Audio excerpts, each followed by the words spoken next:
মাননীয় শিক্ষামন্ত্রী, আপনি বুঝতে পারতেছেন আপনার জায়গাটা যদি এত নড়বড় হয়ে যায়, আপনারা আপনার আত্মীয় স্বজনরা বুদ্ধি করে ৩৫৯ কোটি বাংলাদেশের মানুষের কাছ থেকে নিয়ে যেতে চাচ্ছিলেন। দেখেন, আপনি আমার বিশ্বাস যে এটা আপনার খুলাসা করা উচিত।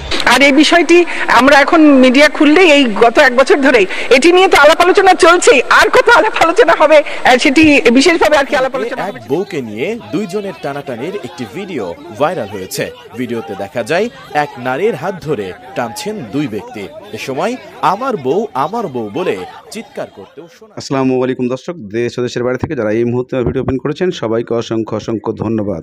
দর্শক, প্রথমেই শিরোনাম দেখেছেন, এখন দেখবেন বিস্তারিত। আজকের বর্তমানে এই যে ভিডিওর অংশটা আপনারা দেখতে চলেছেন, এখানে সাংসদে ব্যারিস্টার সুমন শিক্ষামন্ত্রীকে উচিত শিক্ষা দিয়ে ছাড়লেন। কেননা বিশেষ করে ব্যারিস্টার সুমন যেভাবে উচিত শিক্ষা দিয়েছেন আপনারা দেখলে অবাক হয়ে যাবেন। কেননা বর্তমানে আমাদের বাংলাদেশে যে পরিস্থিতি চলতেছে, এমপি মন্ত্রীদের ভাগ্নে আত্মীয় স্বজনরা সব কিছু উধার করে খেয়ে ফেলছে, আর সেই সূত্রটাকেই তুলে ধরেছেন সাংসদের মধ্যে। এদিকে দুই বউ অর্থাৎ দুই স্বামী এক বউ, এতদিন আমরা যা দেখছি তার উল্টাটা। কিন্তু কেন এই নিয়ে প্রতিনিয়ত আমাদের বাংলাদেশে এই জিনিসগুলো ঘটছে? কারণ শিক্ষার অভাব আমাদের দেশে অনেকই রয়ে গেছে। এই জন্যে এক বউ দুই স্বামী রাস্তায় টানাটানি, এটা কতটা যুক্তি আছে আর কতটা যুক্তি নেই, যেই সূত্রটা আজকের ভিডিওর অংশে আপনারা দেখতে পাবেন, যে যেখানে একজন শিক্ষামন্ত্রীকে বিশেষ করে একজন এমপি এইভাবে কথা বলতে পারে, যা আপনারা অবাক হয়ে যাবেন। চলুন আমরা চলে যাই সাংসদের কিছু কথাবার্তা শুনতে।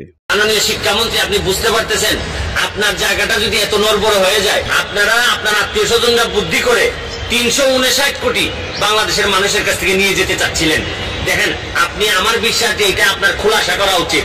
আর এই বিষয়টি আমরা এখন মিডিয়া খুললেই এই গত 1 বছর ধরে এটি নিয়ে তো আলাপ আলোচনা চলছে, আর কত আলাপ আলোচনা হবে সেটি বিশেষভাবে আর কি আলাপ আলোচনা হবে সেটি বুঝতে পারছি না। মাননীয় সদস্য জনাব সৈয়দ সাইদুল হক হবিগঞ্জ ৪ একটি সম্পর্ক পুষ্ট করুন। ধন্যবাদ মাননীয় স্পিকার। মাননীয় শিক্ষামন্ত্রী, দেখেন আপনি কিভাবে শাহজালালের বিসিরে রিজাইন করতে বলবেন? কারণ শাহজালালের বিসির বিরুদ্ধে যেসব অভিযোগ, কারণ এইসব অভিযোগ তো আপনার বিরুদ্ধে, আপনিও তো আপনার লোকজনকে কন্ট্রোল করতে পারেন নাই, নিয়ন্ত্রণ করতে পারেন নাই। শাহজালাল সাহেবের এই শাহজালাল বিশ্ববিদ্যালয়ের বিসির পদত্যাগ যদি দাবি করে মানুষ, তাহলে আপনার পদত্যাগ দাবি করবে না কেন? কারণ আপনারা হয়তো দাবি করেন না, কারণ আপনারা ভয় পায় মানুষ। আপনি এবং আপনার এই আত্মীয় স্বজনরা শুধু যে সরকারের ৩৫৯ কোটি টাকা নিতে চাইছিলেন, জনগণের টাকা নিতে চাইছিলেন তা কিন্তু না। আপনারা এখন এই বিশ্ববিদ্যালয়টা চাঁদপুরে যতদিন দেরি হবে হইতে, এটার কারণ আপনি এবং আপনার পরিবার। আপনারা শুধু যে সারা বাংলাদেশের মানুষের সাথে এই প্রতারণা দুর্নীতি করছেন তা কিন্তু না, চেষ্টা করছেন তা কিন্তু না। আপনারা পুরা চাঁদপুরের মানুষের সাথে, চাঁদপুরে আপনাদের জন্মস্থান হওয়ার পরও চাঁদপুরের মানুষের সাথে, জন্মস্থানের মানুষের সাথে প্রতারণা করার চেষ্টা করছেন। আপনি পররাষ্ট্রমন্ত্রী থাকা অবস্থায় পররাষ্ট্রমন্ত্রীদের মধ্যে সবচেয়ে বেশি বিদেশে সফর করছেন, তাও নিয়ে আমরা কিছু বলি নাই। করেন, আপনার যদি লাভের জন্য, দেশের লাভের জন্য করেন। কিন্তু এখন যে কাজটা করা হলো, এটা আমি মনে করি একজন বঙ্গবন্ধুর আদর্শের সৈনিক হিসাবে বঙ্গবন্ধুর আত্মা কষ্ট পাবে। কারণ বঙ্গবন্ধুর আদর্শের মধ্যে আর যাই আছে, বহু মানুষ আছে আদর্শের সৈনিক যারা কোনোদিন এমপি মন্ত্রী হবে না, কিন্তু এরা কোনোদিন এই দুর্নীতি অথবা অন্যায়ের কাছে মাথা নত করে নাই। এটাই বঙ্গবন্ধুর শিক্ষা ছিল। এবং আমাদের নেত্রীর যে শিক্ষা, এখানে আমার জানা মতে কোনোদিন আমাদের নেত্রী কোনো 2 নাম্বার লোকরে কখনো আশ্রয় দেন নাই। আমি শুধু এই কথা বলবো যে এখন যে সামনে যে অভিযোগগুলো আসছে আপনি খণ্ডন করেন, এইটা আমি মনে করি সেই মনিয়র ফ্যামিলি, এবং আমি বিশ্বাস করি এটা খুলাসা হওয়া উচিত। আমরাও জানতে চাই যে এই কাজ আপনি করেন নাই। ধন্যবাদ মাননীয় সদস্য। মাননীয় মন্ত্রী, দুর্নীতি বলছিলেন, দুর্নীতি কেউ করেছে কিনা আমাদের কোনো সংশ্লিষ্টতা নেই কোনোভাবে, আমার বা আমার পরিবারের, কিন্তু এটাতে কোনো দুর্নীতি হয়েছে কিনা সেটা দেশে সরকারের, রাষ্ট্রের বহু রকমের মেকানিজম আছে, বহু কর্তৃপক্ষ আছেন যারা দুর্নীতি হয়েছে কিনা এই বিষয়টি খতিয়ে দেখতে পারেন। আমি চাইব, দাবি করব যে সেভাবে যেন এটা তদন্ত হয় এবং এতে যদি কেউ কোনোভাবে জড়িত থাকে তাদের বিরুদ্ধে যেন যথাযথ ব্যবস্থা নেওয়া হয়। কেউ ষড়যন্ত্র করে থামিয়ে দেওয়ার চেষ্টা করতে পারে। চাঁদপুরবাসীর জন্য আমার কাজ, আমার উন্নয়ন, আমি গত 13 বছরে যে আমার চেষ্টা। আর এই বিষয়টি আমরা এখন মিডিয়া খুললেই এই গত 1 বছর ধরেই এটি নিয়ে তো আলাপ আলোচনা চলছে। আর কত আলাপ আলোচনা হবে সেটি বিশেষভাবে আর কি আলাপ আলোচনা হবে সেটি বুঝতে পারছি না। এটা ঠিক যে অনেক সময় হয়তো কোনো পাবলিক পরীক্ষাতে খুব ভালো ফলাফল করেনি, কিন্তু যখন কোনো একটি পেশায় বা পেশাগত শিক্ষায় বা অন্য কোনো জায়গায় যায়, একজন শিক্ষার্থী অনেক সময় দেখা যায় জীবনের একটা পর্যায়ে হঠাৎ করেই অনেক ভালো করে। সেটা হচ্ছে তার যেদিকে আসলে মেধা রয়েছে, যেই দিকে তার গুণ রয়েছে, অন্তর্নিহিত কিছু শক্তি রয়েছে, সেগুলোর একটা সুযোগ পেলে সেই রকম একটা বহিঃপ্রকাশ ঘটে। সেটি যেমন ঘটে, তার সঙ্গে এটিও ঠিক যে একজন শিক্ষার্থী হঠাৎ করে কিন্তু এই ইন্টারমিডিয়েট পর্যায়ে এসে হঠাৎ একটা ভালো ফলাফল করে না, একটা ধারাবাহিকতা থাকে মেধাবীদের ক্ষেত্রে। যে শিক্ষার্থী এইচএসসি তে মেধাবী হিসেবে ভালো রেজাল্ট করে, দেখা যায় সেই শিক্ষার্থী তার থেকে আরো বেশি ভালো রেজাল্ট কিন্তু তারা করে এসএসসি তে। আমরা সকলেই এসএসসি এইচএসসি যারা পার হয়ে এসেছি আমরা জানি যে এসএসসি চাইতে এইচএসসি টা একটু কঠিন এবং এসএসসি চাইতে এইচএসসি তে রেজাল্টটা একটু কম হয়, নম্বর সবকিছু একটু কম হয়।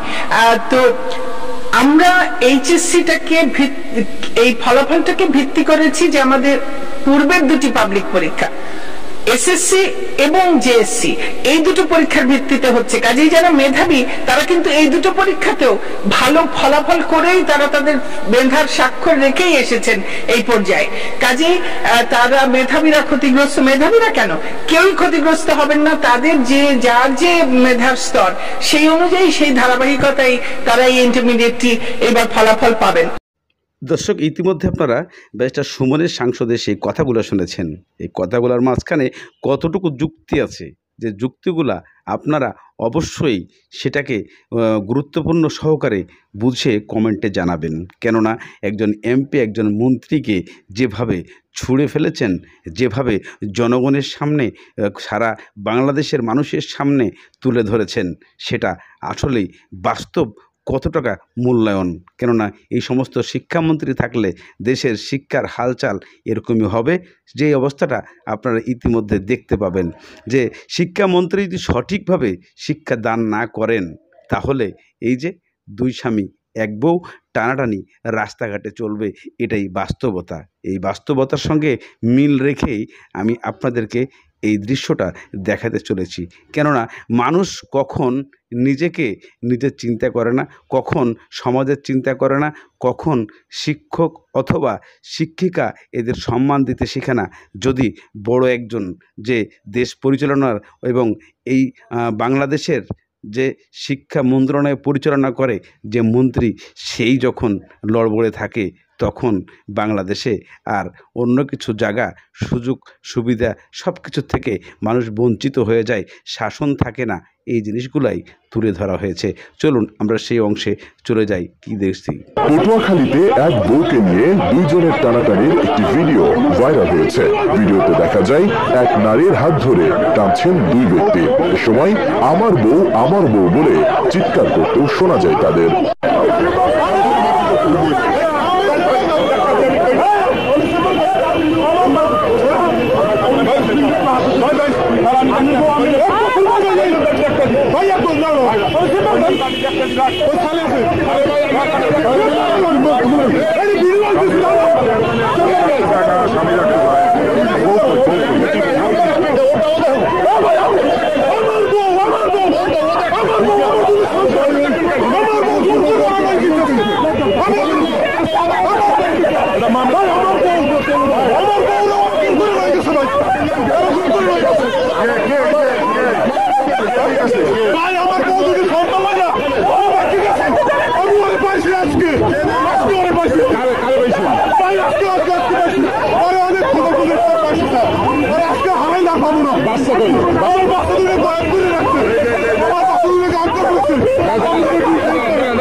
দর্শক, ইতিমধ্যে আপনারা ভিডিওর সমস্ত অংশ দেখে ফেলেছেন।